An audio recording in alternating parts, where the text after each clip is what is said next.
таусылмайтын өлеңі күнде айтып береді. Барған сайын бір жаққа кәмпит алып келеді.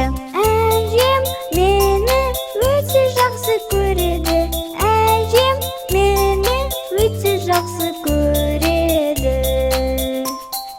Әжем мені өте жақсы көреді.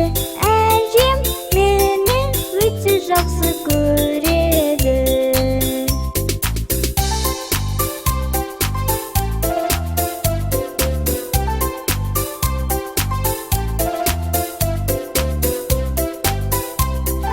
Өскенде мен әр елді аралаймын әлемді. Сыйлық әкеп әжеме